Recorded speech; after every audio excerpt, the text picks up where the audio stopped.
I'm Jeremy Barker, and at the moment I work for Natural England, so I'm an ecologist effectively.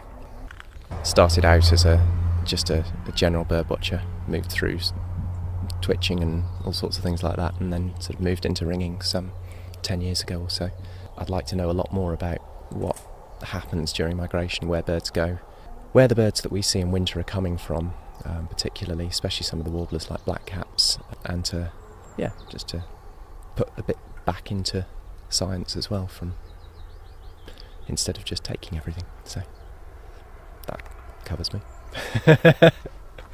Basically, we're catching or misnetting migrant birds on migration to help with population monitoring of those species, to help monitor the number of birds that are moving through the reed bed. So each ring's got its own individual number. It's got an address, which is British Natural History Museum in London, Southwest 7, and then it has a unique number. So this one's getting X457324. And just for the benefit of the person who's writing down, it's a sedge warbler, age 3. They each have an age code. 3 just means a bird born this year.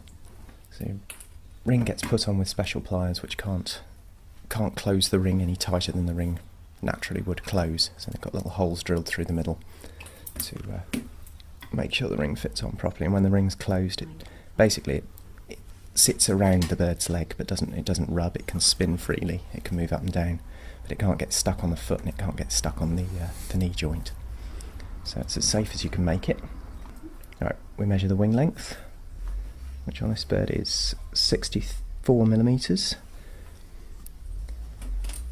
And then I'm going to have a look and see whether it's carrying much fat and what state its muscle is across the chest, which gives you an idea of where it's what stage it's at, whether it's ready to migrate or not. That's a good one. It's a fat score 4 and muscle of 2. So it's got quite a lot of fat built up across the chest already. It's probably about half of what it's going to head off across the sea with. So hopefully it won't be too many days before it goes.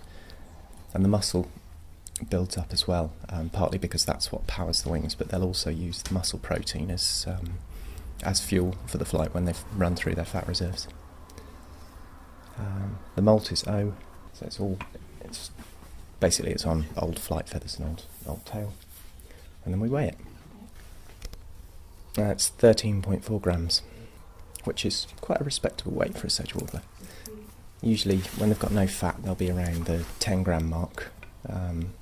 We had one 3 weeks back which was fully fat and ready to go, and that was about 19, which so basically doubles its weight. So it's a sedge warbler. They breed throughout most of Europe, up into Scandinavia. They spend the winter down in West Africa, from Senegal down through towards the top end of the rainforest, as far as I know, sort of in the Sahel zone. They tend to breed they don't tend to breed in the reed bed that we've got here, but in the sedgy areas around it, bushy areas. It's a young bird. The reason you can tell it's a young bird is it's got all its feathers nice, new and fresh. These are the feathers that it grew, basically the flight feathers and the tail feathers that it grew out of the nest, and they haven't been used for very long, so they're not worn. The adults, they'll have feathers that have migrated once up from Africa, been through a breeding season, and then will go back to Africa so that they're really quite tatty, quite worn. All the edges to them are very abraded. So, okay, right.